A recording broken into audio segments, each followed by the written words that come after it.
ఇట్లు వ్రాయబడి ఉన్నదనిలా యేసయ్యతో అంటే బైబిల్ చదవట్లేదా? చదివితేనే తెలిసింది.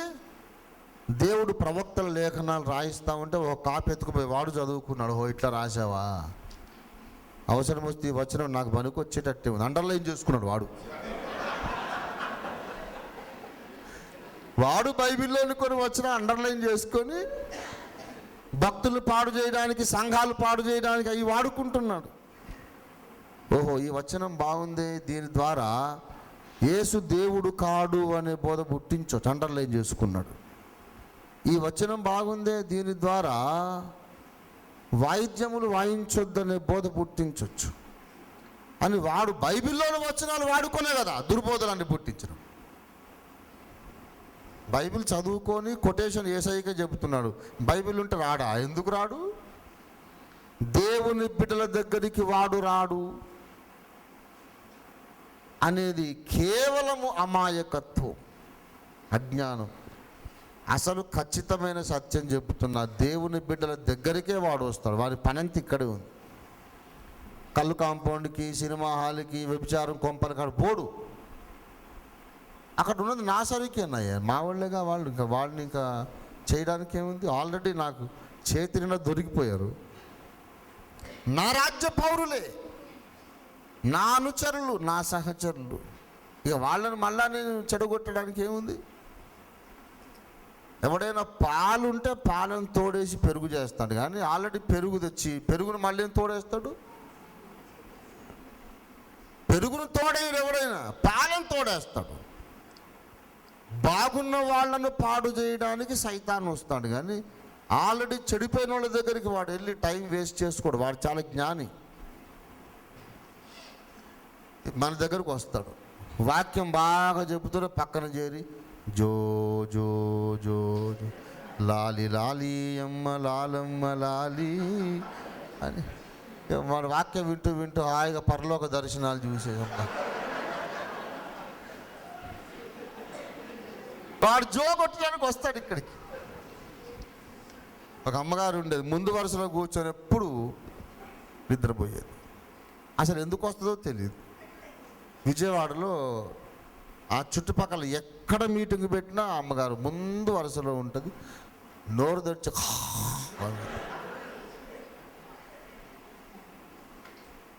డిస్టర్బెన్స్. ఓసారి అడిగాను, ఎందుకు వస్తావమ్మా? వాక్యం వినవు, ఏమి ఎందుకు వస్తావు నువ్వు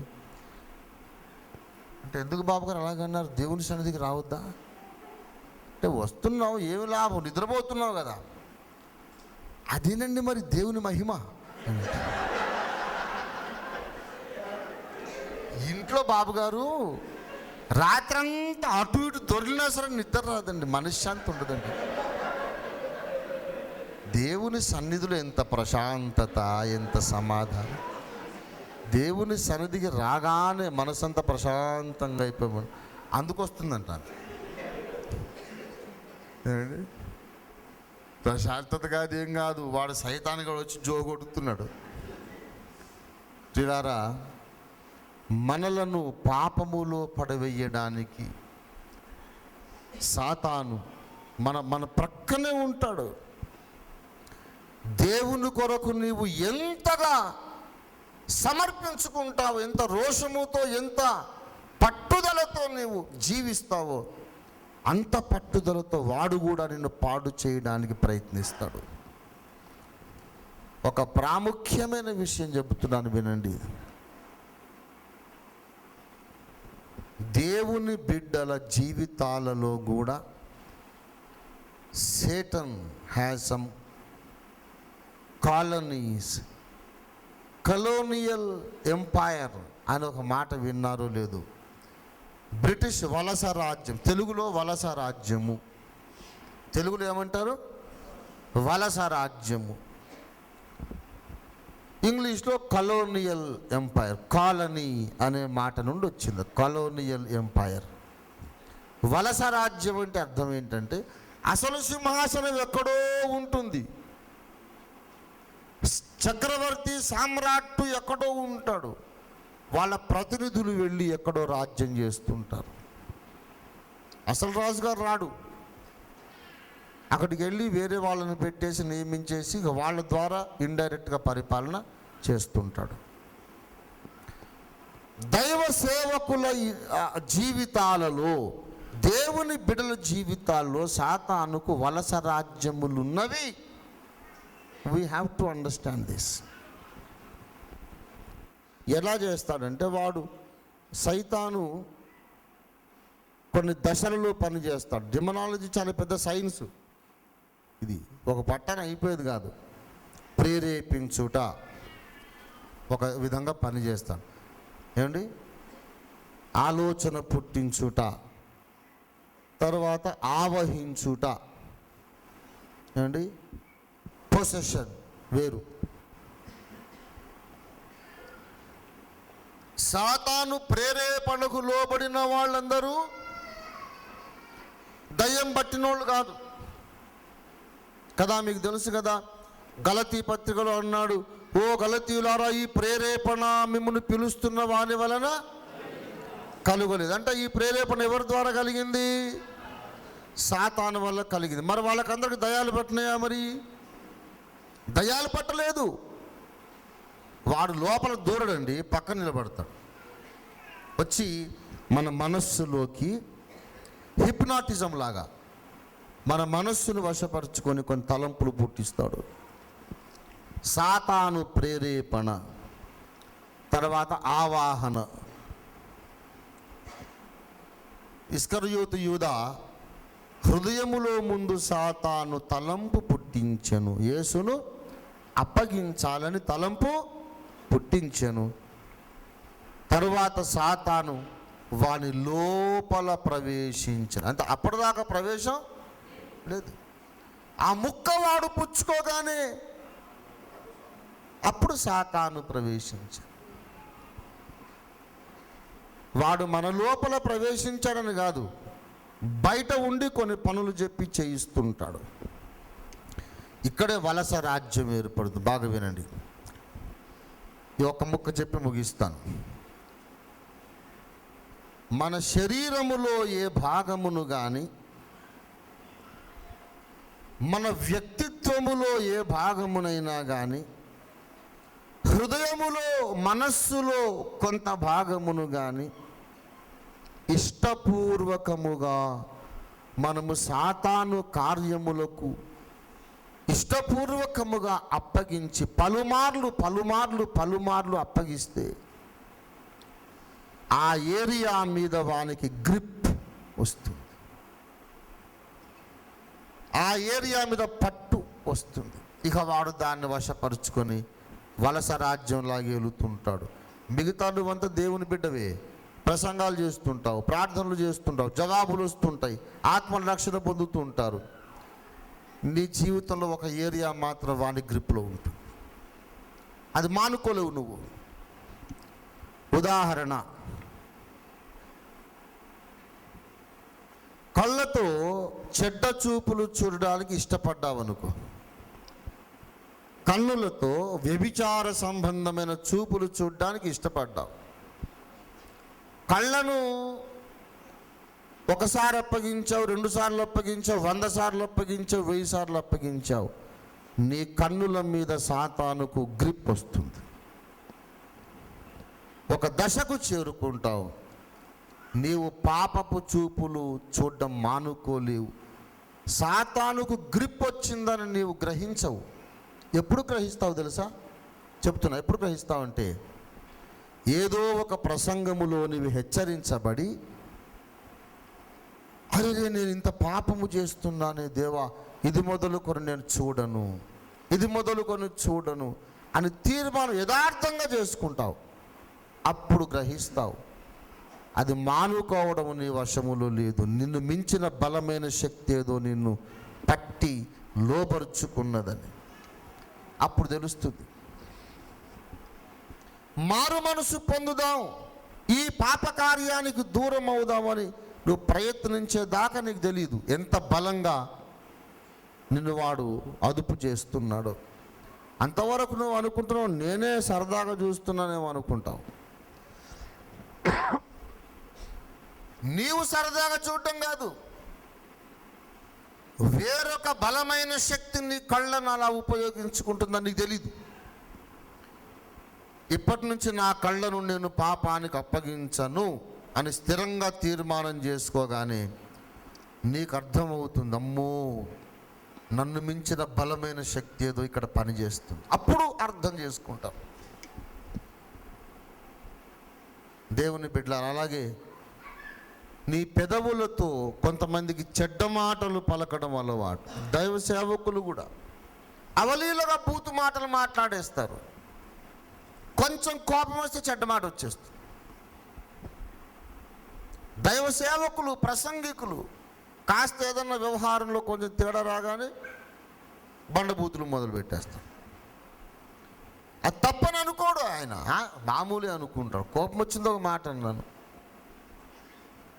వెంటనే మళ్ళీ ఆదివారం ఒప్పుకుంటాడు, ప్రభువా నేను తగాదా వచ్చినప్పుడు చెడ్డ మాట మాట్లాడని క్షమించని ఒప్పుకొని మళ్ళీ మాట్లాడి, ఒప్పుకొని మళ్ళీ మాట్లాడి, చెడ్డ మాటలు మాట్లాడి ఏనాటికో ఒక దైవజనుడు ప్రసంగిస్తుండగా ఆయన సరసోక్తులైనను భూతులైనను మీకు తగదు, దాన్ని విసర్జించండి అని ఒక ప్రసంగం వింటాడు. నిజమే కదా, నేను నా నోటితో చెడ్డ మాటలు మాట్లాడకూడదని అనుకొని ఇప్పటి నుండి నా నోటిని చెడ్డ మాటలకు అప్పగించను అనుకుంటాడు. అప్పుడు కానీ వాడికి అర్థం కాదు, ఆ నాలుక మీద ఒక దుష్ట శక్తి బలంగా అదుపు చేస్తుంది. వద్దనుకున్నాక ఇంకా ఎక్కువ మాట్లాడతాడు, వద్దన్నాక ఇంకా చెడ్డ చూపులు ఎక్కువ చూస్తాడు. కొంతమంది వ్యభిచార సంబంధమైన ఒక అలవాటు మానుకోలేరు. వాడు మానాలనుకుంటాడు, ఇంకా బలంగా శోధన వస్తుంది. పిల్లారా గమనించాలి, నీ జీవితం అంతా యేసుదే, నీ హృదయం యేసుకి ఇచ్చావు. కానీ ఒక ఏరియా, ఒక సర్టన్ ఏరియా మాత్రం, ఒక కొంత ఏరియా మాత్రం వాని కొలోనియల్ ఎంపైర్గా, కొలోనియల్ కింగ్డమ్గా ఉంది. ఈ విషయాన్ని మనకు అర్థం కావడానికి దేవుడు లేఖనాలలో కొన్ని సంగతులు వ్రాయించాడు. దేవుని బిడ్డలారా, న్యాయాధిపతుల కాలంలో, దయచేసి న్యాయాధిపతుల కాలం గ్రంథము, న్యాయాధిపతుల గ్రంథం మొదటి అధ్యాయము 28, 27 కూడా చదువునాను. కొంచెం అక్కడ మంచి మాట ఒకటి ఉంది, చదివేసి దాని పల్లెలను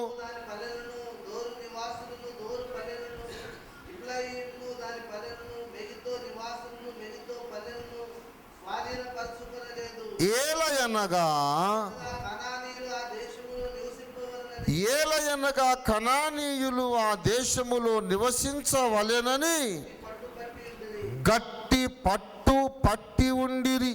నువ్వేమైనా సరే ఇక్కడి నుంచి వెళ్ళను ఇక్కడే ఉంటా అని గట్టి పట్టి ఉండిరి. అందుచేత ఇశ్రాయేలీయులు బలవంతులైన తరువాత వారు కనానీయుల చేత వెట్టి పనులు చేయించుకొనిరి, కానీ వారిని బొత్తిగా వెళ్ళగొట్టలేదు. దేవుని దేశంలో అన్యులు ఉన్నారు. కనాను దేశము స్వాధీనపరుచుకొనబడింది, కానీ మొత్తము స్వాధీనం కాలేదు. ఉన్నారు, ఇంకా చాలామంది ఉన్నారు. అమోరీయులు ఉన్నారు, రకరకాల జాతులు అక్కడున్నారు. రాజ్యం ఎవరిది? ఇశ్రాయేలీయులది. ఎవరిని ఆరాధిస్తున్నారు? యెహోవాను ఆరాధిస్తున్నారు. కానీ కొందరు అన్యజనులు ఇంకా అక్కడ ఉన్నారు. ఇశ్రాయేలు దేశం అని పేరు, కానీ ఒకరిని పిలిచి నువ్వు ఎవరు రా అంటే నేను కనానీయుడు ఎందుకున్నావు ఇక్కడ అంటే వాళ్ళు ఉండనిచ్చారు. నేను వెళ్ళనని చెప్పా, మొండికేశా. That is the picture. విశ్వాసుల జీవితాల్లో ఏదో ఒక మూలన చిన్న కాలనీ పెట్టుకున్నాడు. భారతదేశం అంతా బ్రిటిష్ ఎంపైర్, కానీ వెస్ట్ బెంగాల్లో చిన్న కాలనీ, డచ్ కాలనీ ఉంది. డెన్మార్క్ ప్రభుత్వం, ఆ డెన్మార్క్ రాజుగారి అనుమతితోనే సిరంపూర్ బైబిల్ కాలేజ్ కట్టబడింది. బ్రిటిష్ ప్రభుత్వం ఒప్పుకోలేదు. విలియం కేరీ బ్రిటిష్ జాతీయుడే, కానీ బ్రిటిష్ రాణిగారు ఒప్పుకోలే. వద్దు, నువ్వు అక్కడ వెళ్ళడానికి వీల్లేదన్నారు. ఇంగ్లాండ్ దేశస్థుడు, ఇంగ్లాండ్ ప్రభుత్వం ఒప్పుకోకపోయేసరికి డెన్మార్క్ రాజు దగ్గరికి పోయాడు. అయ్యా, భారతదేశంలో మీకు కూడా ఒక కాలనీ ఉంది కదా, మీరు అనుమతిస్తే అక్కడ కట్టుకుంటానంటే సరే అని డెన్మార్క్ రాజుగారి అనుమతితో సిరంపూర్ బైబిల్ కాలేజ్ కట్టాడు. రాజ్యమంతా ఒకరిది, ఇంకొకటి కాలనీ అక్కడ ఒక మూలకు. నేను జీవితం అంతా క్రీస్తుదే. ఏదో ఒక మూలన సాతానుగాడికి కొంత ఛాన్స్ ఇస్తున్నామేమో. ఒక్కటే మాట చెబుతున్నాను, కొన్ని అలవాట్లు, కొన్ని పాప కార్యములు, కొంత అపవిత్రత పోవాలంటే అది మామూలుగా పోదు. నన్ను ఈ రకముగా ఈ చెడ్డ కార్యము కొరకు ఉపయోగిస్తున్న సైతాను శక్తులను యేసు నామములో గద్దిస్తున్నాను. నా చేత ఈ చెడు కార్యము చేయిస్తున్నటువంటి చీకటి శక్తిని యేసు నామములో బంధిస్తున్నానని నీవు వాని మీద తిరగబడేదాకా నీలో నుండి ఆ చెడు అనేది వెళ్ళిపోదు. Again and again it will be happening. నీవు తిరగబడాలి, గమనించాలి. అనుకోకుండా జరిగిపోతుంది అనుకుని అమాయకత్వంలో ఉన్నంతకాలం సైతాను గాడి కాలని నీ జీవితంలో ఉంటూనే ఉంటుంది. జీవితం అంతా యేసయ్యది, ఒక మూలకు సాతాను రాజ్యం, అది కంటిన్యూ అవుతుంది. ఎప్పటిదాకా విడుదల రాదు అంటే ఈ అలవాటు వెనుక ఉన్న సాతాను శక్తిని సున్నాములో బంధిస్తున్నాను అంటే వాడు వెళ్ళిపోతాడు, అలవాటు వెళ్ళిపోతుంది. 100 సంవత్సరాలు నీ స్వప్రయత్నము చేత ప్రయత్నించిన, స్వశక్తి చేత ప్రయత్నించిన, 100 ఏళ్ళు ప్రయత్నించిన పోని ఒక పాపము సాతానును గద్దించినప్పుడు పోతుంది. ఎందుకంటే ఆ పాపము నీ చేత చేయించిన చీకటి శక్తి వాడు. కనుక ప్రియులారా, demonology, demons are active in the lives of the servants of God also. దేవుని సేవకులు కూడా అనేక మంది సత్యానికి లోబడకపోవడానికి వాడే కారణం. ఏమండి, ఈ యుగ సంబంధమైన దేవత అవిశ్వాసులైన వారి మనోనేత్రములకు గుడ్డితనము కలుగజేసి ఉన్నాడు. ఒక్క మాట మాత్రం చదివించి ముగించేస్తాను. అవిశ్వాసుల నేత్రాలకు వాడు గుడ్డితనం కలుగజేశాడు కదా. యెషయా గ్రంథము 42వ అధ్యాయానికి రండి, 19వ వచనం దయచేసి. 42:19 దీంతో ముగించేసుకుందాం. నా సేవకుడు తప్ప మరి ఎవడు గుడ్డివాడు? నేను పంపు నా దూత తప్ప మరి ఎవడు? మరి వీళ్ళకి ఎవరు గుడ్డితనం కలుగజేశారు? ఏమండి, దేవుని వాక్య సత్యాలు గ్రహించకుండా దైవజనులకు ఎవరు గుడ్డితనం కలుగజేశారు? దేవుని సత్యాన్ని చూడకుండా క్రైస్తవులకు ఎవరు గుడ్డితనం కలుగజేశారు? అనేక మంది దేవుని బిడ్డలు కూడా సత్యములోకి రాకపోవడానికి ఇదే కారణం. సాతాను వాడి వాళ్ళ కళ్ళను గుడ్డితనము కలుగజేశాడు. అనేక మంది శరీర పాపం చేయడానికి సాతాను ప్రభావం కారణం.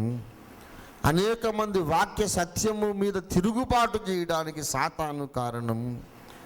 గనక ప్రతి సేవకుడు సాతాను మీద తిరుగుబాటు చేయాలి. వాడి మీద నువ్వు 100% తిరుగుబాటు చేసినప్పుడే వాడి రాజ్యాన్ని కూలగొట్టగలవు, దేవుని రాజ్యాన్ని స్థాపించగలవు. వాడిని